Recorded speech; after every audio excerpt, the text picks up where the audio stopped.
그 신앙이 성숙해져 가면은 많은 변화가 일어납니다. 그 많은 변화 중에서 이제 어떤 문제를 만나면 항상 그 문제의 초점을 외부에서 찾던 그 사람이 이제 그 내면으로, 내 자신으로 돌아보고 점검하는 것으로 그 초점이 바뀌어지는 것을 볼 수가 있는데요. 제가 최근에 메모해둔 글이 하나 있습니다. 어떤 무명의 분이 쓴 글이라고 하는데 내용이 이렇습니다. 나는 젊을 때 세계를 바꾸려 했지만 그러지 못해 나의 조국을 바꾸려고 했습니다.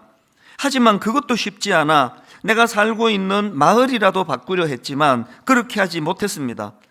그렇게 중년을 지나는 나이가 되자 마지막으로 가정을 바꾸려 했지만 이루지 못했고, 결국 바꿀 수 있는 것은 나 자신이라는 것을 나중에야 깨닫게 되었습니다. 그리고 그 다음에 이제 이 어른으로 추정되는 이분이 깨달은 거 한번 들어보십시오. 만약 처음부터 나 자신을 바꾸는 일을 했다면 나의 가정에 영향을 미쳤을 것입니다. 가정의 변화는 마을의 변화로, 또 마을의 변화는 나의 조국까지 변화시켜 세계에 영향을 미쳤을 것입니다. 좀 연세가 있으신 그 세월을 오래 사시고 자기를 돌아보니까 모든 변화의 출발은 자기 자신이어야 한다는 것을 이걸 깨닫고 그렇게 남긴 글이기 때문에 제가 참 이것이 굉장히 많은 메시지를 담고 있다는 생각을 했습니다. 마하트마 간디도 비슷한 말을 했습니다. 세상을 바꾸려면 우선 나 자신을 바꾸어라. 사실 이게 그 영적인 면에서도 똑같은데요. 여러분이 아시지만 사도 바울은 예수 믿기 전에는 항상 문제를 외부에서 찾았습니다. 저것들이 문제야. 그래서 사도 바울은 예수 믿기 전에 끊임없이 예수 믿는 사람들에게 모든 책임을 전가하고 예수 믿는 사람을 잡으러 다니고 심지어는 그 사람을 죽이는 일에도 공모를 하고 이런 짓을 한 게 사도 바울인데요. 그랬던 그가 예수 믿은 이후에는 자기가 싸워야 할 적은 자기 안에 있다는 사실을 철저하게 깨달아가는 거거든요. 그게 로마서 7장 24절입니다. 오호라 나는 곤고한 사람이로다. 이 사망의 몸에서 누가 나를 건져내랴. 항상 예수 알기 전의 모습은 문제를 바깥에서, 타인에서, 거기서 찾으려고 한다면 믿음이 깊어지는 사람들은 항상 내 싸워야 될 적은 내 내면의 문제, 내 옛 자아의 문제, 이런 것에서부터 찾아나가는 것, 이런 변화를 경험한다는 것이거든요. 여러분, 지난 한 주 동안 누구랑 그렇게 열심히 싸우셨습니까? 뭐 부부랑 제일 많이 싸우실 거고요. 왜냐하면 이제 같이 지내는 시간이 그만큼 많을수록 많이 싸우니까요. 회사 사람들하고 또 많이 또 논쟁하고 그랬을 거고요. 뭐 이런저런 외부의 사람들하고 그런 논쟁과 싸움이 있었겠지만, 그런데 여러분, 지난 한 주간 여러분의 그 내면에 있는 옛 자아와는, 이 옛 자아의 본능과는 어느 정도 열심히 싸우셨습니까? 내 옛 자아의 본능은 끊임없이 나를 충동의 자리로 만들고 욕구의 자리로 만들고 욕심의 자리로 끌고 가는데, 거기에 저항력이 없으시면은 그거는 믿음이 지금 굉장히 위기를 만났다고 말할 수가 있는 거거든요. 우리 성령님은 항상 우리가 싸워야 할 대상이 우리 내면에 있는 옛 자아라는 사실을 가르쳐 주시는 분이거든요. 저도 돌아보면은 그런 성령의 인도하심을 많이 받아왔던 것 같습니다. 그 개척 초기에 40대 초반에 저를 돌아보면은 참 여러 가지 면에서 미숙했는데요. 그 중에서 두드러지는 게 뭐냐면은 설교가 그렇게 사나웠어요. 그리고 그냥 성도들 탓이 많았습니다. 왜 그렇게밖에 못 삽니까? 막 이렇게 막 소리 지르면서 그렇게 추궁하고 책망하고 그런 설교를 많이 했는데요. 막 그렇게 막 열심히 책망하면서 그렇게 목회를 하고 있을 때 성령님이 거룩한 음성으로 저에게 메시지를 주셨어요. 부인할 수 없는 뚜렷한 음성을 들려주셨는데 이거였습니다. 너나 잘하세요. 그 친절한 금자씨라는 영화 주인공을 통해서 들려주신 메시지인데요. 저에게 그게 성령의 메시지였습니다. 그리고 저를 돌아보니까 정말 저만 잘하면 되겠더라고요. 생각해 보니까요, 여기 저보다 믿음 좋은 분들이 훨씬 많습니다. 여러분 대단하시잖아요. 하나님이 왜 저에게 목사를 시킨지 아십니까? 저 인간은 지금 목사 안 시키면 교회 안 나갈 놈이야. 저는 설교를 맡았기 때문에 이유야를 막론하고 설교를 빠질 수가 없잖아요. 여러분 지금 설교도 안 맡았는데 이렇게 와 계시는 거 보면 믿음이 대단한 겁니다. 그래서 너나 잘하세요. 요즘도 한 번씩 아이고 너만 잘하면 돼. 분당 우리 교회는 항상 네가 문제야. 그런 생각을 하면서 제가 그 개척 초기를 떠올리거든요. 이거와 똑같은 맥락으로 요즘에 자주 되뇌어지는 유행가 제목이 하나 있습니다. 그 옛날 노래인데요. 최백호 씨가 부른 내 마음 갈 곳을 잃어. 이게 사실 그 내용은요, 뭐 통속적인 그 사랑 이야기인데요. 가사는 지금 기억을 못해요. 그런데 이게 이제 습관이 됐습니다. 목사로서 참 어떤 저 스스로에게 어떤 자괴감이 느껴질 때, 제 스스로에 대해서 참 마음이 좀 뭐 할 때, 그때 제가 독백하는 게 이거예요. 내 마음 갈 곳을 잃었다. 아니 지금 내가 목사가 된 지가 몇 년이 지났는데 여전히 고집이 센, 그리고 맨날 뭐 거룩한 척 설교하지만 결정적인 순간마다 참 이기적인 내 모습, 그렇게 변화돼야 된다고 소리를 지르면서 알고 보면요, 이 중에 제일 안 바뀌는 게 전지도 모르겠습니다. 그러니까 이런 것들이 이제 문득문득 떠올려질 때마다 너나 잘하세요라는 그 영화 대사 하나 하고요, 그런가 하면은 그 유행가 제목에 내 마음 갈 곳을 잃어. 이거 어떻게 해야 되나? 그런데 중요한 건요, 이렇게 목사로서 부끄러운 생각이 들고 내 자신이 초라하고 한심하고 이런 생각이 들 때는 그렇게 내 마음 갈 곳을 잃어, 나 어떻게 해야 되나 이렇게 자책을 하지만, 그런데 중요한 것은요, 저는 그것을 가지고 그 영적 침체로 빠지고 자책의 자리로 몰고 가고 그렇게 하지 않습니다. 저는 제 연약함이 떠올려서 탄식이 되면 저는 그것을 재료로 해서 십자가 앞으로 나아가요. 그리고 더 중요한 건요, 그 십자가를 묵상하면서 그걸 제가 입으로 선포를 합니다. 성경 구절이에요. 왜 입으로 선포할까요? 그게 내 귀에 들리니까요. 예를 들면 이런 겁니다. 대표적인 구절이 오늘 본문이거든요. 갈라디아 2장 20절이에요.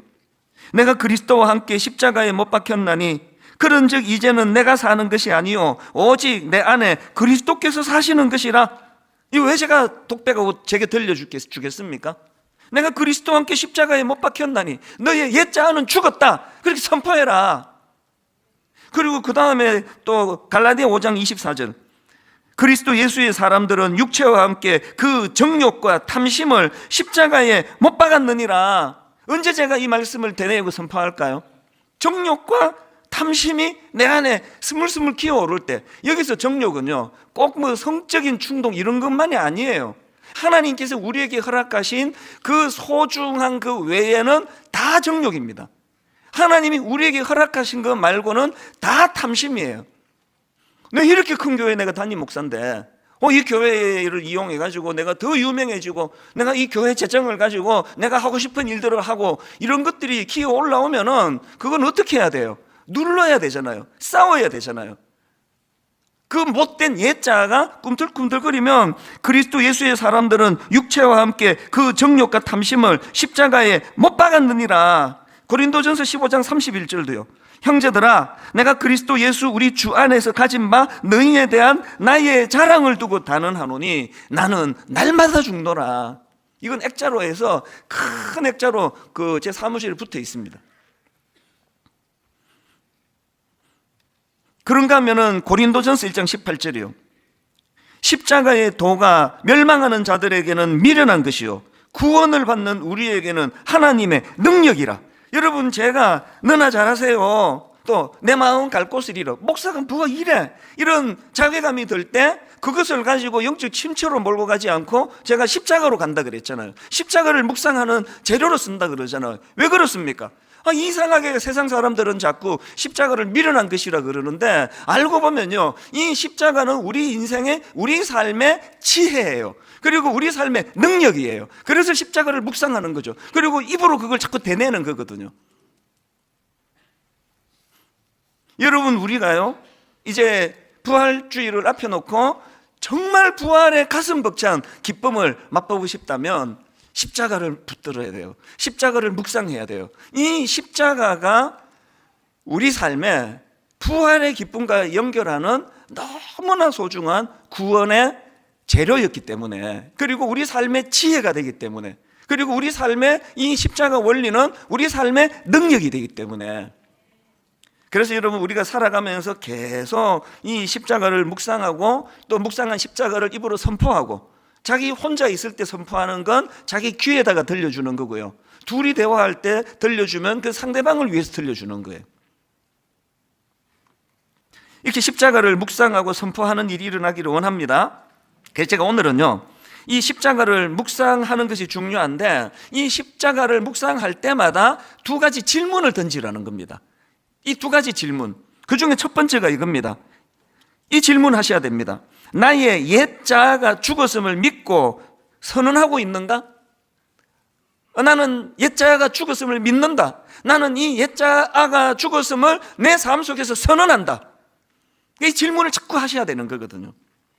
그 김도현 교수님이 쓴 복음의 진리 갈라디아서라는 최근에 나온 책인데요, 그 책에 보면은 오늘 본문 갈라디아 2장 20절을 의역하는 부분이 나옵니다. 이런 내용입니다. 나는 그리스도와 함께 십자가에 못 박혔습니다. 이제 살고 있는 나는 내가 아닙니다. 그리스도가 내 안에 살고 있습니다. 그 다음이요, 새로운 차원의 삶입니다. 내가 그리스도와 함께 십자가에 못 박혔다. 이것은요, 내 옛자를 주님이 못 박아 주셨다. 그리고 그 다음 나오는 이제 살고 있는 나는 내가 아닙니다. 그리스도가 내 안에 살고 있습니다. 이 바울의 선언은 그리스도와의 연합의 문제인데요, 이건 이론이 아니에요. 그리고는 이 교수님이 번역하면서 여기다가 이런 일련의 일들이 변화가 새로운 차원의 삶이라는 거예요. 옛자가 자기를 끌고 움직이면서 살아가는 이 어두운 이 시대에 완전히 새로운 삶, 그리스도와의 연합, 그분이 인도하는 삶, 그분이 내 인생의 운전대를 쥐고 계시는 삶, 여러분 이런 삶을 한번 꿈꾸고 싶지 않으세요? 이 옛자를 죽이고 내 인생의 운전대를 주님께 맡기는 일이 얼마나 이것이 놀라운 일인가를 여러분이 잘 아시는 요한복음 2장에 나오는 가나 혼인잔치를 보면 알아요. 자, 이 가나 혼인잔치가 예수님이 기적을 일으키신 첫 번째 사건인데요, 그 흐름을 한번 보십시오. 자, 요한복음 2장 1절입니다. 사흘째 되던 날 갈릴리 가나에 혼례가 있어 예수의 어머니도 거기 계시고, 그 다음에요, 예수와 그 제자들도 혼례에 청함을 받았더니, 그리고는 3절입니다. 포도주가 떨어진지라 예수의 어머니가 예수에게 이르되 저들에게 포도주가 없다 하니, 지금 예수님이 그 현장에 계셨습니다. 아무 일도 안 일어났어요. 그리고 마리아가 그 너무나 당황스러운 포도주가 떨어지는 이건 잔치집으로서는 이거는 막 절체절명의 위기의 일인데, 그 문제를 가지고 예수님께 도움을 청했습니다. 그리고 예수님이 일하셨어요. 마리아가 왜 예수님께 청했을까요? 그날 만약에 마리아가요, 내가 이때를 위해서 항상 내가 비상금을 갖고 다니지, 이 마을에 있는 포도주 싹 쓸어와라, 내가 돈 갖고 왔다, 그랬으면은 그날 기적의 사건은 없습니다. 마리아에게는 그런 능력이 없음을 자기가 알고 있는 거예요. 그래서 주님께 청했어요. 그 어려운 상황에 문제를 풀 수 있는 해결의 운전대를 마리아는 예수님께 맡긴 거예요. 그래서 그 운전대를 잡으신 예수님께서 예수님의 방법으로 그 문제를 해결하셨거든요. 많은 크리스찬들이요, 이미 여러분 내면에 그리스도께서 십자가로 여러분의 옛자를 못 박으셨어요. 죽이셨어요. 그런데 왜 오늘도 여러분 내면에 역사가 안 일어납니까? 어떤 분이 집을 한 채 샀다고요. 좋은 집을 한 채 샀는데 도대체 이사갈 날짜가 지났는데 주인이 집을 안 비워줘요. 못 들어가시는 거잖아요. 여러분의 인생의 운전대를 지금 누가 쥐고 있느냐고요. 예수 믿기 전에는 이런 갈등이 없었습니다. 예수 믿기 전에는 그냥 주인이 딱 한 사람, 옛자아밖에 없었습니다. 본능이 이끄는 대로 들키지만 안 하면 마음껏 그냥 원하는 대로 살아가는 이 옛자아가 있었기 때문에 예수 안 믿는 사람은 글쎄 별 갈등 없이 살 거예요. 그런데 우리는 갈등이 많아요. 주인이 둘이 됐어요. 엄밀히 한 분이신데 우리가 지금 그 현실적으로 한번 보시자고요. 그래서 이 운전대를 주님에게 내어 맡기는 이게 이제 잘 안 되니까 자꾸 우리가 이것을 선포하는 거죠. 내 옛자는 이미 십자가에 못 박혀 죽었다. 내 인생의 주인은 그리스도가 되신다. 그랬잖아요. 요한복음 15장 5절이요. 나는 포도나무여 너희는 가지라. 그가 내 안에 내가 그 안에 거하면 사람이 열매를 많이 맺나니 나를 떠나서는 너희가 아무것도 할 수 없음이라. 이게 우리가 마음속에 담아야 되는 굉장히 중요한 포인트라고 저는 생각하거든요. 이게 얼마나 많은 변화를 가져다 주는가 하면요, 그 분당 우리 교회 출신 목사님 중에 참 제가 후배지만 또 나이가 저보다 많이 또 젊고 어리지만 제가 너무나 참 배우고 싶은 그런 이 부분은 내가 이 목사님한테 배우고 싶어 그런 분들이 사실 여럿 있습니다. 그 중에 그 양주성 목사님이라고요. 일만성도 파송운동 직전에 그 우리 교회에서 분립한 하늘꿈교회 담임 목사인데요. 용인 수지에 있는 페이스턴 국제학교를 빌려서 예배를 드리고 있습니다. 여러분이 아시지만 제가 이제 이 설교할 때 특정인을 안 드러내요. 그래서 내가 참 귀하게 생각하는 모 목사가 있는데 모 지역에서 목회를 하고 있습니다. 이러는데 제가 지금 양주성 목사님, 또 하늘꿈교회, 용인 페이스턴 국제학교, 이거를 지금 자꾸 이제 대내고 있는 건 이유가 있는 거죠. 오늘 영상으로 예배를 드리시는 가나안 성도님이 계시면 이 교회로 가시라고 제가 의도를 가지고 지금 소개를 해드리는 거예요. 이쯤 되면은 제가 이 양주성 목사님에 대하여 굉장히 그 신뢰하고 또 크게 보는 부분이 있다는 걸 여러분 아실 텐데요. 저는 이 양주성 목사가 참 귀해요. 왜냐하면 이분이 생각하는 목회는 사람 끌어모으는데 혈안이 되는 그런 데 초점이 있질 않아요. 먼저 제가 놀랐던 게요, 이제 일만성도 파송운동 하기 바로 전에 제가 이제 이렇게 제안을 했습니다. 제가 이제 추천할 수 있는 분이니까, 그래서 이제 일만성도 파송운동이 이제 곧 시작이 될 텐데 내가 당신을 내가 추천하겠다. 이제 제가 뽑는 게 아니니까 이제 외부의 팀이 이거를 했으니까요. 그래서 내가 당신을 내가 추천하겠다. 제가 추천을 하면은 그래도 가산 점수가 좀 있을 거 아닙니까? 근데 놀랍게도 이분이 망설임 없이 그걸 사양하더라고요. 그리고는 그 성도 조금 하고 이제 페이스턴 국제학교에서 그렇게 개척을 시작을 한 거예요. 그리고 가끔씩 만나면 항상 이 목사님이 갖고 있는 마음의 중심이 제가 도전이 되는 거예요. 요 근래에도 만났거든요. 지금 일만성도 파송 운동은 어떤 교회는 출석이 한 1,500명씩 모이고요, 뭐 800~900명 모이고요, 또 뭐 1,000명이 넘고요, 뭐 가장 제가 알기로 가장 숫자가 많지 않은 교회가 한 200~300명 모이고 이러는데 이 양주성 목사는 지금 개척한 지가 한 10년 가까이 되나요? 근데 횟수는 제가 정확히 기억을 못 하겠네요. 근데 지금 한 100여 명 모여요. 한 100여 명 모이는데 제가 왜 이분을 내가 이번에 소개해야 되겠다 했냐면요, 이분이 저한테 와서 그 100명 모이는 성도 중에 너무나 이번에 변화가 일어나서, 가정의 변화가 일어나서 그 기쁨을 저한테 막 얼마나 기쁨으로 그 소개를 하는 것을 보면서 야, 정말 귀하다는 생각을 했죠.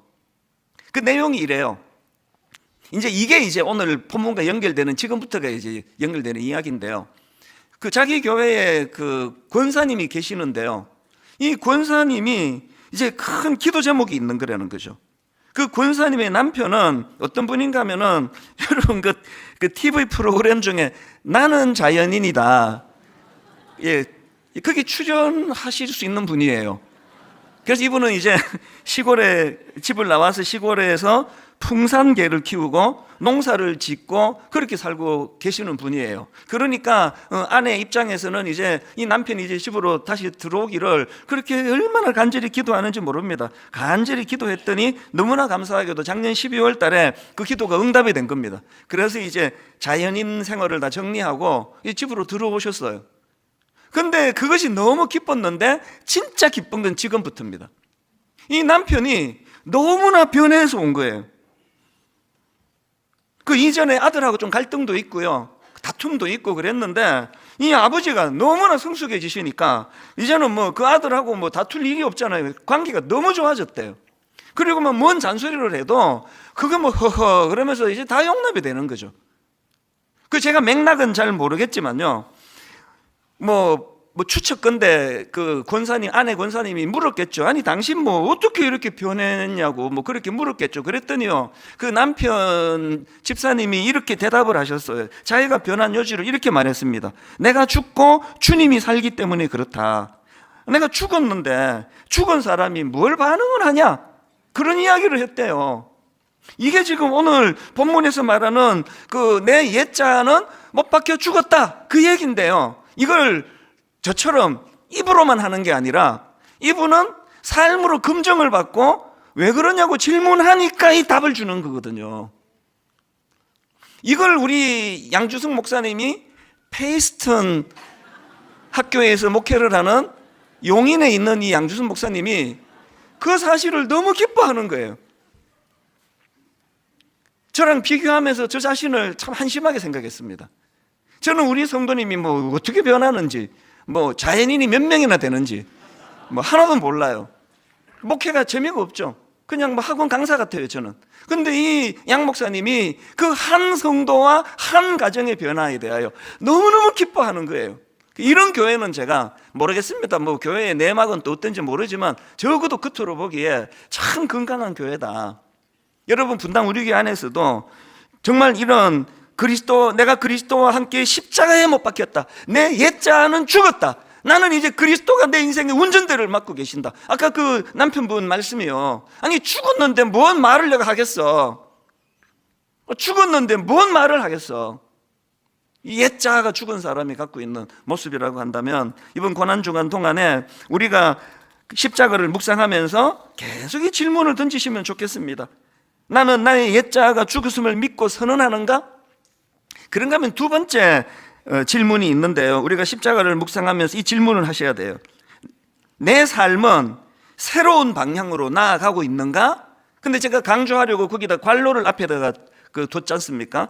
내가 새로운 방향으로 나아가되 그것이 누구의 영향으로요? 그리스도의 영향으로, 십자가 지신 그리스도의 영향으로 내 삶은 새로운 방향으로 나아가고 있는가? 이 질문을 계속해야 된다는 거죠.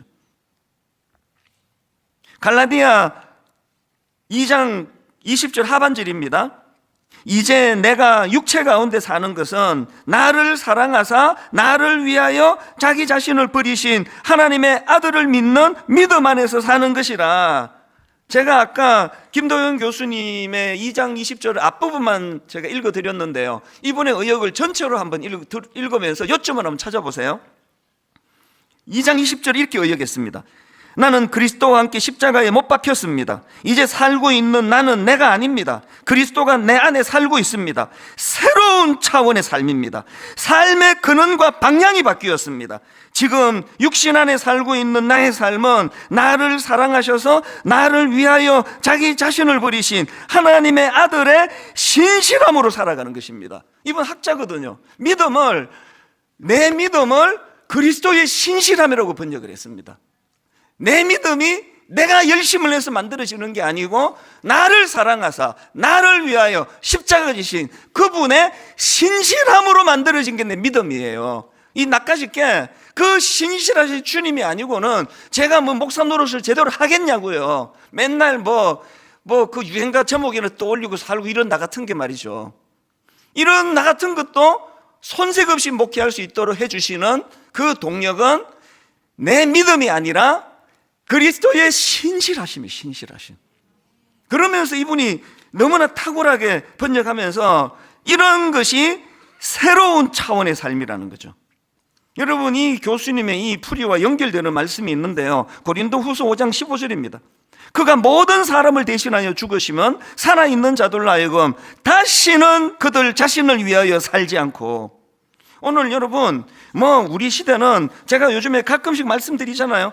그야말로 오늘 우리 시대는 말로 다 할 수 없는 자아팽창 시대, 지나친 자기 사랑으로 온통 나 중심, 오로지 내 생각이 옳고 오로지 내 감정이 중요하고 오로지 내 마음의 중심. 그래서 이 시대는요, 진리가 중요하지 않아요. 내 감정이 중요하고 내 판단이 중요하고 내 기준이 중요해요. 그래가지고 지금 미국 같은 이런 선진국이 도대체 이해가 안 되는 쪽으로 흘러가고 있잖아요. 지금 진리가 중요하지 않아요. 객관적으로 나는 남자로 태어났어, 여자로 태어났어, 이거 중요하지 않고 내 감정이 나는 여자야, 나는 여자기를 원해. 그러면 맞아, 네가 여자로 원하는데 네 인생을 누가 건드리니, 여자 해, 이거 아닙니까? 그게 지금 막 계속 미국발 유럽발 코미디가 지금 벌어지잖아요. 여성들 그 스포츠 게임에 그 남자가 와가지고 자기는 여자라고 그래서 막 기록 다 깨고 막 신기록 내고 그걸 또 막 허용하고, 이게 지금 정신 나간 이 시대의 풍조란 말이죠. 그런데 이런 시대에도 불구하고 성경의 기준은 다시는 너희 자신을 위해 살지 말라는 거거든요. 요즘 제가 계속 증명해 드리잖아요. 교회에서 하는 말이 아니고 세상에 뭐 하버드 대학교 뭐 무슨 대학입니까? 하여튼 미국에 막 엄청 좋은 대학교 교수들이 연구해서 발표한 거를 계속 가르쳐 드리잖아요. 이 세상이 지금 끌고 가는 막 너무 좋잖아요. 막 네 마음대로 하라 그러니까, 네 하고 싶은 대로 하라 그러니까, 네 감정대로 하라 그러니까. 근데 그게 우리를 행복하게 만들지 못하고 지금 수많은 불면증을 만들어내고 우울증을 만들어내고 가정은 파탄에 이르고 그렇게 간다는 것이 지금 나오고 있는 자료들이잖아요. 그래서 제가 이게 계속 제가 말씀을 드리는 핵심이, 이건 실패한 모델이거든요. 그 새 모델이 뭐예요? 다시는 자기 자신을 위하여 살지 아니하고 오직 그들을 대신하여 죽었다가 다시 살아나신 이를 위하여 살게 하려 함이라. 이게 이 시대 사람들, 이게 사실은 이게 오리지널 모델인데 이 시대 사람에게는 이게 획기적인 새 모델이에요. 우리의 책임이 뭘까요? 이게 정말 우리를 행복하게 한다는 걸 검증해낼 책임이 있는 거죠. 예수 믿는 사람은 정말 이 실험에 너무 좀 흥미롭게 참여하시기를 저는 바랍니다. 그래서 여러분 삶 속에서 두 가지 숙제가 있는데요, 여러분 개인적으로 이제는 다시는 우리 자신만을 위해 살지 않는 삶이 이게 해보니까 훨씬 안정적이네. 아니 이게 우리 가정이 막 살아나네. 내 마누라를 이용하고 막 내 아내를 이용해서라도 나는 내가 이 가정에서 서비스를 받는. 그런데 결혼을 왜 했겠어? 내가 혼자 안 살고 내가 그렇죠, 여자를 이용하고 남자를 이용해서 내가 그 왕 대접 받고 왕비 대접 받으려고 결혼하는 거 아니냐. 요새 또 젊은이들이 결혼을 왜 안 하느냐고요. 쑥 보니까 결혼해갖고 대접을 잘 못 받는 것 같거든요. 근데 그 가정에서 새로운 모델로 한번 해보자고요. 다시는 자기 자신을 위하여 살지 않는 삶, 그리스도를 위하여, 가까이는 자기 아내와 남편, 부모님을, 자녀를 위해서는 거의 본능적으로 지금도 하고 계시지만 이게 참 기쁜 일이구나, 이게 행복하네, 이거를 만들어내는 숙제가 있고요. 두 번째 숙제는요, 교회적으로 해요. 교회가 이제 새로운 차원의 삶을 목표로 하는 섬김의 방향으로 흘러가고, 이게 얼마나 우리를 행복하게 만들어주는가를 이제 우리는 이것을 입증해내야 됩니다.